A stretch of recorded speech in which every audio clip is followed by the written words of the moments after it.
12월 1일 월요일. 성실히 만든 길. 엔비디아의 창업자 젠슨 황은 대만 타이난에서 태어나 미국으로 이민을 왔습니다.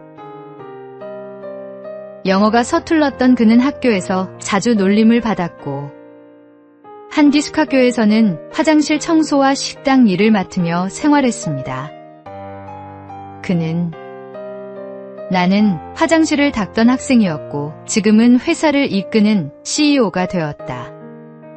인생에서 배울 수 있는 게 참 많다고 회상합니다. 그는 대학에서 전기공학을 전공하고 반도체 회사에서 일하다가 1993년 작은 사무실에서 2명의 동료와 함께 엔비디아를 세웠습니다.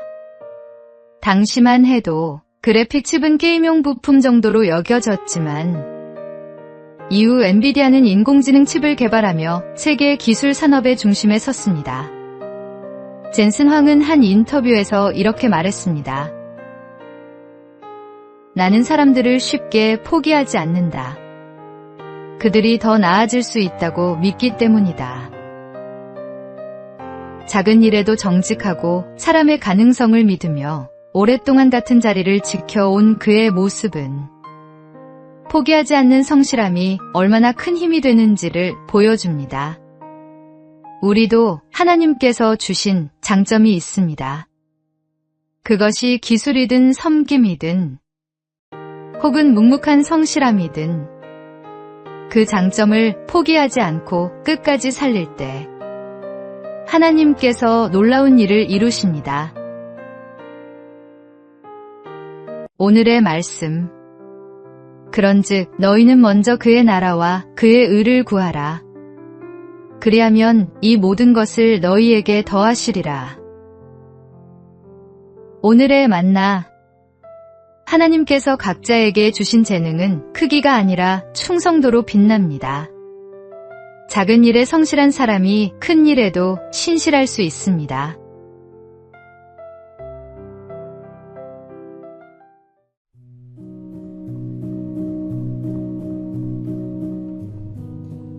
(12월 2일) 화요일. 창조 세계의 미소. 어느 봄날 한 사진가가 연못가에서 특별한 순간을 포착했습니다. 청둥오리가 울타리에 앉아 숨을 내쉬는 모습이었는데 햇살 아래 피어오르는 입김이 마치 담배 연기처럼 보였습니다. 사진의 제목은 야외 흡연 구역이었습니다.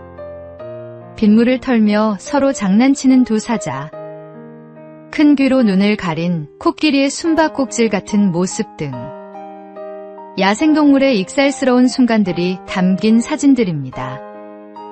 이 사진들은 2015년부터 시작된 코미디 야생동물 사진전의 작품들입니다. 이 사진전은 단순히 웃음을 주는 것을 넘어 소중한 의미가 있습니다. 야생동물의 모습이 우리와 얼마나 닮았는지 보여주면서도 멸종위기에 처한 생명들에 대한 관심을 높이는 것이 목표입니다. 수익금의 일부는 야생동물 보호재단에 기부되어 실제로 생명을 지키는 일에 쓰입니다. 동물들의 모습을 바라보면 우리와 다르지 않은 숨결이 느껴집니다. 그들도 하나님께서 돌보시는 피조물이며 우리가 함께 지켜야 할 이웃입니다. 하나님의 창조 세계를 돌보는 일은 곧 창조주 하나님을 사랑하는 또 하나의 방법입니다. 오늘의 말씀.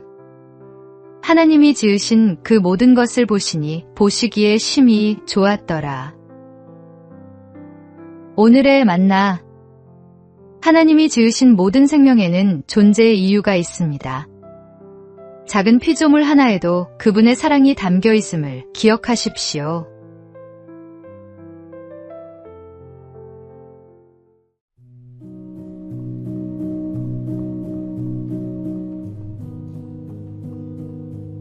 (12월 3일) 수요일. 일하는 삶의 가치. 요즘 SNS나 유튜브를 열어보면 비슷한 유혹이 끊이지 않습니다. 쉬운 돈벌이, 노력 없이 성공하는 법 같은 광고들이 우리의 눈과 마음을 사로잡습니다. 언제부터인가 일하지 않아도 되는 삶을 행복의 기준으로 삼는 사람들이 늘고 있습니다. 하지만 진짜 행복은 그런 식으로 얻어지지 않습니다. 건강한 몸과 성실한 마음으로 자신의 능력을 다해 일하며 그 일을 통해 기쁨과 의미를 발견할 때 우리는 비로소 살아있음을 느낍니다. 자신의 노력이 가정과 이웃 그리고 사회에 유익을 전할 때 그 인생은 더욱 깊어지고 단단해집니다. 물론 인생의 언덕을 오르는 길은 결코 쉽지 않습니다. 땀을 흘리고 상처를 입으며 때로는 넘어지기도 합니다. 그러나 그 과정 속에서 우리는 생각하는 힘과 실행력, 책임감과 인내를 배우게 됩니다. 그리고 마침내 성숙한 인격으로 자라납니다. 아무리 많은 돈을 쌓아도 인간미를 잃는다면 그 인생은 결국 차가운 금고 앞을 지키는 일과 다르지 않습니다. 계산보다 열정을, 편안함보다 의미를 선택하며 자신의 일을 통해 세상을 따뜻하게 바꾸는 사람들의 등장과 회복을 오늘도 기대하며 기도합니다. 오늘의 말씀. 게으른 자여 개미에게 가서 그가 하는 것을 보고 지혜를 얻으라. 오늘의 만나. 수고하는 손에 하나님의 축복이 임합니다. 일 자체가 은혜이며 그 일을 통해 우리는 하나님의 형상을 드러냅니다.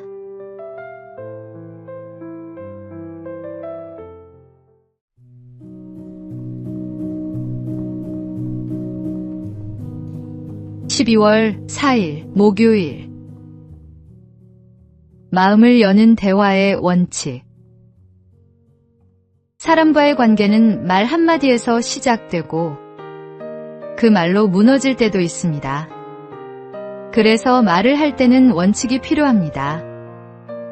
먼저, 솔직함의 용기를 가지십시오. 진심은 언제나 통합니다. 표정과 목소리는 말보다 더 많은 것을 전합니다. 일치되지 않으면 상대는 혼란스러워집니다. 불만이 있어도 감정을 절제하십시오. 흥분된 언어는 관계를 망가뜨립니다. 사실만이 아닌 마음도 표현하십시오. 감정이 담긴 대화는 사람을 가깝게 만듭니다. 너는 이래보다는 너는 그렇게 하더라라고 말하십시오. 존재를 단정하기보다 행동을 이야기하는 것이 좋습니다.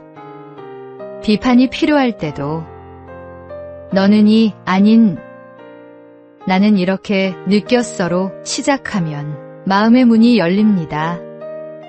어렵고 모호한 말보다 명확하고 따뜻한 말이 사람을 살립니다. 마지막으로 내 말을 줄이고 상대의 이야기를 들어주는 귀를 가지십시오. 그것이 존중의 시작입니다. 이 원칙을 마음에 새기면 관계는 훨씬 단단해집니다. 오늘 하루 당신의 말이 누군가의 마음을 위로하고 세워주는 씨앗이 되길 바랍니다. 오늘의 말씀. 유순한 대답은 분노를 쉬게 하여도 과격한 말은 노를 격동하느니라. 오늘의 만나. 말은 칼보다 날카롭고 약보다 따뜻할 수 있습니다. 오늘 당신의 입술에서 나오는 말이 생명의 말씀이 되기를 소망합니다.